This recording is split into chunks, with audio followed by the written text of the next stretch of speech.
Hello my dear students, welcome to Nishant commerce classes. Students, आज की video हम specially उन स्टूडेंट्स के लिए लेकर आए हैं जिन्होंने अभी अभी सीबीएसई बोर्ड से 10th क्लास पास आउट की है और उन्होंने यह डिसाइड किया हो कि हमने आगे कॉमर्स स्ट्रीम में जाना है। तो एक्चुअल में उन स्टूडेंट्स के मन में कई डाउट्स होते हैं कि कॉमर्स स्ट्रीम में हम किस टॉपिक्स के रिगार्डिंग स्टडी करेंगे, कौन कौन से हमारे सब्जेक्ट्स होंगे, मतलब उनके बारे में उनके मन में कई तरह के प्रश्न होते हैं। उनको सोल्व करने के लिए आज की हमने यह स्पेशल वीडियो तैयार की है स्टूडेंट्स। तो आज की वीडियो के लिए में हम आपको बताएंगे कि क्लास +1 में आप कॉमर्स के कौन कौन से सब्जेक्ट्स स्टडी करेंगे स्टूडेंट्स। तो देखिए स्टूडेंट्स, सबसे पहले मैंने सब्जेक्ट्स को दो कैटेगरी में डिवाइड कर दिया। ये जो मेन सब्जेक्ट्स है और सेकंड कैटेगरी क्या है, ऑप्शनल सब्जेक्ट्स की। तो टोटल स्टूडेंट्स आपने 5 सब्जेक्ट्स स्टडी करने होते हैं, जिनमें से 4 सब्जेक्ट्स मेन है और 1 आपके पास ऑप्शनल है, जिसमें आप कोई भी चूज कर सकते हैं।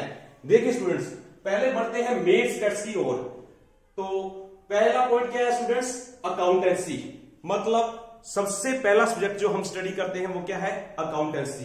Second business study, third economics, fourth English. ये 4 मेन सब्जेक्ट्स है स्टूडेंट्स।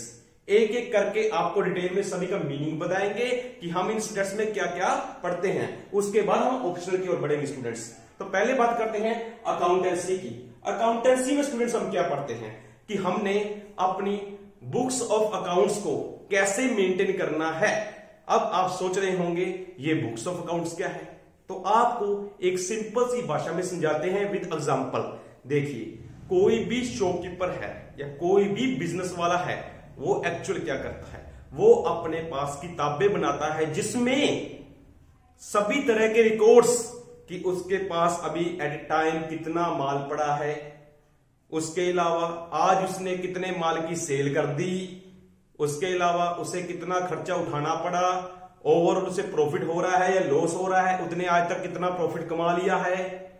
तो ये सब कुछ वह क्या करता है, रिकॉर्ड करके रखता है अपनी बुक्स में। इसके अलावा उसकी क्या प्रॉपर्टी है, उसने किसको पैसे देने हैं, कितने पैसे देने हैं, ये सब कुछ के बारे में उसके पास सारी जानकारी होती है प्रॉपर बुक्स में।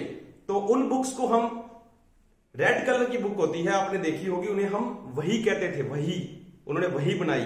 परंतु आजकल जो मॉडर्न जमाना है, तो हम क्या करते हैं, सब कुछ कंप्यूटराइज्ड भी करते हैं, प्रॉपर तरीके से रिकॉर्ड रखते हैं। तो वो किस थ्रू करते हैं, हम अकाउंटेंसी सब्जेक्ट में हम उस सभी के बारे में पढ़ेंगे कि कौन कौन सी बुक्स होती हैं, प्रॉपर डीप नॉलेज स्टडी करेंगे स्टूडेंट्स।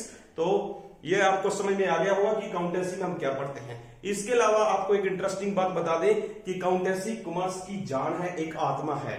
मतलब जो व्यक्ति कॉमर्स कर रहे हैं उनको अकाउंट्स तो पढ़नी ही पड़ेगी।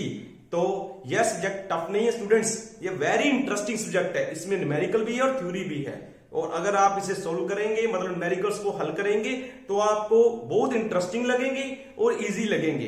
हाँ, यह चीज डिफरेंट है कि आपने पहले मैथ स्टडी की हुई है, मैथमेटिक्स सब्जेक्ट आपने चूज किया है, उसमें भी आप क्या करते हैं, न्यूमेरिकल्स हल करते हैं। परंतु यहां न्यूमेरिकल्स कुछ और तरह के हैं। मतलब कॉमर्स की एबीसी अभी आप स्टार्ट करेंगे +1 से, इसका 10th तक के साथ कोई लिंक नहीं है स्टूडेंट्स। तो सब कुछ नए सिरे से स्टार्ट होता है। अकाउंट्स आपके लिए सबसे मेन सब्जेक्ट है। क्यों है, क्योंकि इसमें आपका स्कोर भी अच्छा बन सकता है और ये इंटरेस्टिंग भी बहुत है। तो आपको रियल लाइफ में काम भी आएगा। कोई भी मेडिकल वाला हो, कोई भी नॉन मेडिकल वाला है, कोई भी साइंटिस्ट है, कोई भी डॉक्टर है, मतलब किसी भी फील्ड में चले जाओ, हर कोई व्यक्ति अपना रिकॉर्ड रखता है। हर एक व्यक्ति को अकाउंटेंट की जरूरत पड़ती है। तो आप अकाउंटेंसी में अगर अच्छे हो तो आपको अकाउंटेंट की जॉब भी मिल सकती है, आप सीए भी बन सकते हैं, मतलब आपके पास बहुत ज्यादा स्कोप है। तो देखिए स्टूडेंट्स, सेकंड सब्जेक्ट की ओर बढ़ते हैं, जिसका नाम है बिजनेस स्टडी। आपको नाम से ही क्लियर हो जाएगा, बिजनेस स्टडी। इसमें हम किस चीज की बात करेंगे, किस चीज का ध्यान करेंगे, बिजनेस का। बिजनेस क्या है दोस्तों, एक्चुअल में हर कोई व्यक्ति कोई ना कोई बिजनेस करे, कोई स्मॉल स्केल पर, कोई लार्ज स्केल पर। तो जो बिजनेस है वो किसी भी फॉर्म में हो सकता है। जैसे एक व्यक्ति की दुकान है तो उसे आप शॉपकीपर कह देते हैं। हम बिजनेस स्टडी में प्रॉपर उसका कंसेप्ट पढ़ेंगे कि उसे हम सोल ट्रेड कहते हैं। अगर दो भाई आपस में मिलकर एक ही दुकान चला रहे हैं तो उसे हम पार्टनरशिप कह देते हैं। अगर कई व्यक्तियों ने मिलकर पैसा लगाया हुआ है और करोड़ों रुपए में बिजनेस स्टार्ट किया हुआ है। बहुत सारे व्यक्तियों ने पैसा लगाया है, उन्हें हम कंपनी का नाम दे देते हैं, वो कंपनी चला रहे हैं।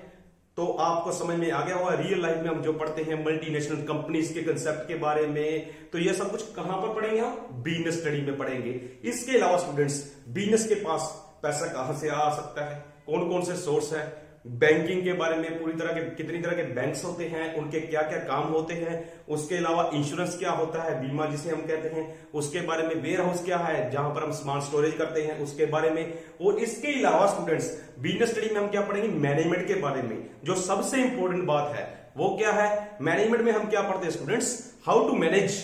हमने किसी भी काम का प्रबंध कैसे करना है, तो प्रबंध रियल लाइफ में हमेशा इंपॉर्टेंट होता है। हमने हर एक चीज को मैनेज करना, कैसे मैनेज करेंगे, कैसे हम प्लानिंग करते हैं, कैसे हम ऑर्गेनाइजिंग करते हैं, कैसे हम कंट्रोल करते हैं, ये सब कुछ जो रियल लाइफ में आपके काम आता है वो सभी कंसेप्ट हम बिजनेस स्टडी में पढ़ेंगे। तो स्टूडेंट्स ये थ्योरेटिकल सब्जेक्ट है पूरा, इसमें कोई न्यूमेरिकल की बात नहीं होती, परंतु सीबीएसई बोर्ड में बिजनेस स्टडी के कंसेप्ट को अंडरस्टैंड करने के लिए आपको पेपर में कुछ केस स्टडीज आती हैं जिनमें आपको प्रॉपर एक केस बताया गया होता है। आपने पहचान करनी होती है किस टॉपिक की बात हो रही है। जैसे कि लाइक आप समझ सकते हैं, जैसे आप कंप्रीहेंशन सोल्व करते हैं तो उसी तरीके से इसमें केस स्टडीज होती है जो कि कंसेप्ट बेस्ड होती हैं। अगर आपको कंसेप्ट क्लियर तो आपको कोई परेशानी नहीं आएगी। प्योर थ्योरेटिकल सब्जेक्ट है स्टूडेंट्स, तो स्कोर इससे भी अच्छा बन सकता है। तो थर्ड है स्टूडेंट्स इकोनॉमिक्स। इकोनॉमिक्स से तो आप सभी जानू है स्टूडेंट्स, आप सभी ने नाम सुना हुआ है इकोनॉमिक्स का, जिसे हम अर्थशास्त्र कहते हैं। यह भी एक प्रैक्टिकल सब्जेक्ट है स्टूडेंट्स जो हमारी रियल लाइफ में काम आता है। देखिए इसमें हम क्या स्टडी करेंगे? प्लस 1 में स्टूडेंट्स आपको इकोनॉमिक्स के दो पार्ट्स हैं, माइक्रो इकोनॉमिक्स व स्टैटिस्टिक्स। प्लस 2 में आप बात करेंगे इंडियन इकोनॉमी की और मैक्रो इकोनॉमिक्स की। अब थोड़ा थोड़ा इनकी डिटेल बताते हैं स्टूडेंट्स। देखिए माइक्रो इकोनॉमिक्स में क्या करते हैं हम? एक इंडिविजुअल फर्म या इंडस्ट्री की बात करते हैं। इसमें हम कौन से कंसेप्ट स्टडी करते हैं? जैसे कि डिमांड क्या है, सप्लाई क्या है, प्राइस क्या है, प्राइस किसी प्रोडक्ट की कैसे फिक्स होती है। तो यह सब कुछ हम माइक्रो इकोनॉमिक्स में पढ़ते हैं एक इंडिविजुअल यूनिट के हिसाब से। तो स्टूडेंट्स उसके बाद हम पढ़ते हैं स्टैटिस्टिक्स। इसमें क्या आता है? इसमें हम पढ़ते हैं mean, median, mode, skewness, index number. ये कुछ चैप्टर्स आपने 10th में पहले किए भी हुए हैं, मीन, मीडियन, मोड। तो ये सब कुछ हम स्टैट्स में पढ़ेंगे प्रॉपर तरीके से। इसमें भी न्यूमेरिकल होते हैं स्टूडेंट्स स्टैटिस्टिक्स में, जबकि माइक्रो इकोनॉमिक्स थ्योरेटिकल सब्जेक्ट है तो स्टैट्स में क्या है? न्यूमेरिकल है। बहुत इंटरेस्टिंग सब्जेक्ट है, बहुत स्कोरिंग सब्जेक्ट है स्टूडेंट्स। तो आगे बात करते हैं प्लस 2 में आपको इन दोनों सब्जेक्ट्स की बजाय इकोनॉमिक्स के दो पार्ट्स, कौन से दो पार्ट्स होंगे? Indian economy and macro economics.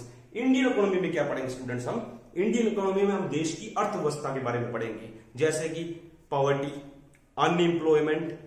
अब हम बात करते हैं स्टूडेंट मैक्रो इकोनॉमिक्स की। देखिए स्टूडेंट्स मैक्रो इकोनॉमिक्स और माइक्रो इकोनॉमिक्स में क्या डिफरेंस था? माइक्रो इकोनॉमिक्स में हमने क्या किया था? एक इंडिविजुअल फर्म या इंडिविजुअल इंडस्ट्री के हिसाब से स्टडी की थी। यहां पर हम ओवरऑल इकोनॉमी की बात करेंगे, पूरी देश की अर्थव्यवस्था की बात ही यहां पर करेंगे। जैसे कि इसमें हम पढ़ेंगे हमारे देश की राष्ट्रीय आमदन, नेशनल इनकम का कंसेप्ट पढ़ेंगे। नेशनल इनकम को कैलकुलेट करने के कौन कौन से मेथड्स है, एग्रीगेट डिमांड क्या होती है, एग्रीगेट सप्लाई क्या है, कमर्शियल बैंक्स क्या है, सेंट्रल बैंक्स क्या है, मॉनेटरी पॉलिसी क्या है। हमारे देश में जो हम कह रहे हैं बैंक्स को कंट्रोल करते हैं वो मॉनेटरी पॉलिसी या हम फिस्कल पॉलिसी की बात करते हैं, क्रेडिट को कंट्रोल कैसे किया जाता है, ये सभी कंसेप्ट्स। इसके अलावा बजट्स के बारे में, गवर्नमेंट बजट क्या होता है, वो कैसे तैयार होता है, उसके कौन कौन से कंपोनेंट्स होते हैं, ये सब कुछ जो ओवरऑल रियल लाइफ में हो रहा है वो सब इकोनॉमिक्स का टॉपिक हम पूरी इकोनॉमिक्स की ब्रांचेस में करते हैं। तो माइक्रो और मैक्रो मेन दो ब्रांच इकोनॉमिक्स की मानी जाती, दो पार्ट्स में डिवाइड किया गया था इन्हें। तो जो माइक्रो पार्ट है वो हमने प्लस 1 में स्टडी कर लेना है, मैक्रो पार्ट को हम प्लस 2 में स्टडी करेंगे स्टूडेंट्स। तो ये ओवरऑल सबसे मेन इंपोर्टेंट सब्जेक्ट माना जाता है इकोनॉमिक्स, क्योंकि रियल लाइफ में इकोनॉमिक्स की वैल्यू बहुत है स्टूडेंट्स। तो आपने देखा होगा कॉमर्स के जो मेन सब्जेक्ट्स हमने फर्स्ट 3 रीड किए हैं, इन तीनों में भी कोई ऐसा सब्जेक्ट नहीं है जो आपको लगे कि कोई वैसे ही सब्जेक्ट है जिसमें कुछ आपको पढ़ने की जरूरत नहीं पड़ेगी और कुछ आपको सीखने को नहीं मिलेगा। इन सभी में आपको बहुत से कंसेप्ट्स जो रियल लाइफ के साथ रिलेटेड है वो सब सीखने को मिलेंगे। फोर्थ सब्जेक्ट स्टूडेंट क्या है? इंग्लिश। इसके बारे में आप सभी को पता है, शुरू से आप पढ़ते आए हैं, भी हम इंग्लिश में क्या कुछ पढ़ते हैं वो सभी कुछ सेम चलता रहेगा। इंग्लिश भी आजकल आपको पता है इंग्लिश की कितनी ज्यादा जरूरत है। तो फिफ्थ सब्जेक्ट की ओर देखते हैं स्टूडेंट्स, ये 4 सब्जेक्ट्स आपके कंपल्सरी थे, मैंने आपको बता दिए। फिफ्थ सब्जेक्ट में क्या है? जो फिफ्थ सब्जेक्ट आपने चूज करना है उसमें ऑप्शंस है, वो ऑप्शन चूज करने से पहले आपको कई बातों का ध्यान में रखना पड़ेगा। वो कौन कौन सी बातें हो सकती हैं उसके बारे में बाद में बात करते हैं। पहले आपको बता दें कौन कौन सी ऑप्शन हमारे पास अवेलेबल हैं। देखिए, पहले नंबर पर फिजिकल एजुकेशन। आपको पता है फिजिकल एजुकेशन नॉर्मली वह स्टूडेंट्स अडॉप्ट करते हैं जिनको स्पोर्ट्स में बहुत ज्यादा रुचि होती है, स्पोर्ट्स में इंटरेस्ट है, वो फिजिकल एजुकेशन अडॉप्ट कर लेते हैं। कंप्यूटर साइंस, कंप्यूटर के बारे में पूरा ज्ञान आप प्राप्त करना चाहते हैं, जिनका कंप्यूटर में ज्यादा इंटरेस्ट है वो कंप्यूटर साइंस अडॉप्ट कर सकते हैं। म्यूजिक, कई स्टूडेंट्स का म्यूजिक में इंटरेस्ट होता है, ये रिसेंटली अभी ऐड किया गया है, पहले नहीं होता था म्यूजिक की ऑप्शन आपके पास, अब म्यूजिक की ऑप्शन है। जिनका म्यूजिक अच्छा है वो म्यूजिक भी रख सकते हैं और आपको बहुत बेनिफिट भी मिलेगा। आप सोच रहे होंगे ऐसा क्यों? क्योंकि म्यूजिक में आपको थ्योरेटिकल है परंतु प्रैक्टिकल काफी मार्क्स का है, मतलब आपको अच्छे स्कोर प्राप्त कर सकते हैं। 70 मार्क्स का इसमें प्रैक्टिकल है, 30 मार्क्स का थ्योरेटिकल पार्ट है, तो आप म्यूजिक रखकर भी अच्छे स्कोर हासिल कर सकते हैं। परंतु सिर्फ इस बात का ध्यान रखना पड़ेगा कि आपको सब्जेक्ट में इंटरेस्ट होना चाहिए जो आप ऑप्शनल रख रहे हैं, अडॉप्ट कर रहे हैं। जो भी ऑप्शन सब्जेक्ट आप अडॉप्ट करेंगे उसमें आपका इंटरेस्ट हो, इस बात का ध्यान रखना। और दूसरी बात जो है, क्या वो कोर्स आपके स्कूल वाले आपको अवेलेबल करा रहे हैं? कई बार होता है स्कूल वाले आपको ऑप्शन नहीं देते, फिजिकल ही आपको अडॉप्ट करनी पड़ती है या कंप्यूटर ही आपको अडॉप्ट करनी पड़ती है। हाँ, अगर स्कूल के पास प्रॉपर तरीके की फैसिलिटी है, मतलब आपके लिए अलग से स्टाफ है जो आपको म्यूजिक का टीचर आपके स्कूल में है ऑलरेडी, तो आप म्यूजिक भी अडॉप्ट कर पाएंगे। यह स्कूल की पॉलिसी पर डिपेंड करता है कि आपको कौन कौन से ऑप्शन अवेलेबल कराते हैं। इसके अलावा कई और सब्जेक्ट्स हो सकते हैं स्टूडेंट्स, वो मैंने आपको पहले बता दिया कि जो मेन ट्रेंडिंग में चल रहे हैं वो मेन 3 ऑप्शनल सब्जेक्ट्स थे। इसके अलावा आपको आपके स्कूल से जानकारी मिल सकती है क्योंकि ये स्कूल की पॉलिसी पर डिपेंड होगा कि आपको कौन कौन से ऑप्शंस अवेलेबल कराते हैं। अब इसके अलावा स्टूडेंट्स एक सबसे इंपॉर्टेंट बात क्या है, कई स्टूडेंट्स सोचते हैं कि हमारा मैथ में इंटरेस्ट था और हम करना भी कॉमर्स चाहते हैं, तो उनके लिए बता दूं कि वो मैथमेटिक्स को एज एडिशनल सब्जेक्ट अडॉप्ट कर सकते हैं।